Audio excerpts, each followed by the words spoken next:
Hello everyone, Jerrel from Sungrand here. I'll just share a little bit of what's going on with Silver Falls Undertakers for the Wii U.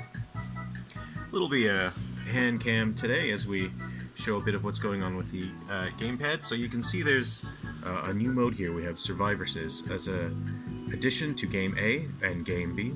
We also have the new code linker system as well.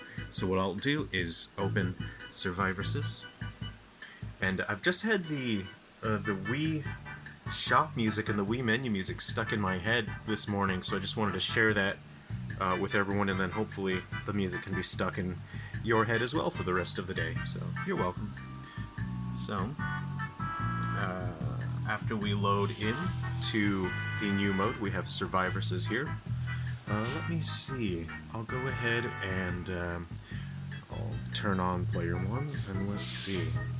If we press A, we can join in on there. Let's grab a second remote. How about this guy? Let's go ahead and push that button there. Okay. I'm not sure if I have my Pro controller isn't here at the moment. It's I think it's charging, so I don't have that on hand. But you can use Pro controllers as well. So I'll just go ahead and hit start. You see the gamepad player doesn't have just anything. There will be some instructions on there later on, but you can see there. Oh, I didn't join in. Anyway, that's alright. So I'll just go ahead and pick one of these characters here. Okay. Camera doesn't seem to handle the brightness just well. You can see there's a few different characters. We have Bull, Willie, Oxa, Fred, Honored, and then a mysterious character. This is actually a prototype sprite. That sprite is actually I've got a new version for that, but anyway, we'll go ahead and pick up that guy just here, and we'll hit start, and you'll see what happens is you have the Wheel of Fate, and let's see, the Wheel of Fate has chosen beasts, and now let's see what boost the beasts get, and they get stronger attacks. There's quite a few things that you can get, and humans can get quite a few different things as well, and they can really tip the battle in your favor. They make a huge difference during matches. So right now I'm also working on optimizing assets so that the game will load faster in between matches, and you can see here how the gamepad player has what looks like the original game on the gamepad with the 2D graphical style, but you have your player character on the top screen here,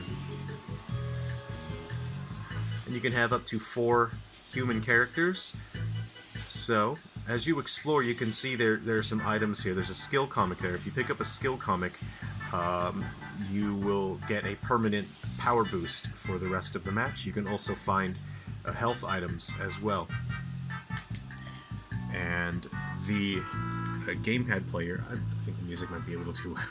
The gamepad player, let's see here, they get to scope out the entire match. You can move around with the analog stick, and you can see if any health or boost items have spawned. You'll be able to see on the map. You can also see where the trees are, so you can try to actually trap a player by sort of corralling the player into a spot where they'll just be trapped by trees and they won't be able to leave. So you have 3 different enemy types, and depending on the boosts, you can get a 4th giant Undertaker type. So when you touch the screen there, it'll start spawning the enemy, and then where the screen is, it'll drop the enemy where the screen is, just there. So you have to be quite strategic with your placement,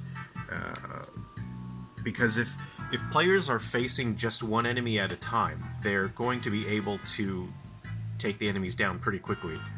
I've got a gun. Oh, I'm trying to play this one-handed while holding the screen. You have the axe there, so you have a melee weapon, and you have a gun.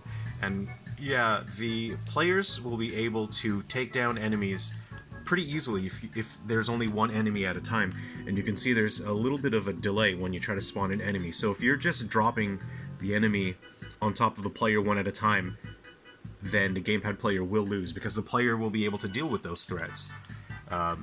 So the strategy is to use the layout of the trees, try to use the items as bait for a trap, And it's actually a good idea to, once you learn the movement speed of each particular unit, you know, this guy shoots projectiles, is to sort of gauge where you think the player is going to go, and you sort of set enemies at a distance, so hopefully those enemies will reach the player in a way that will actually trap the player.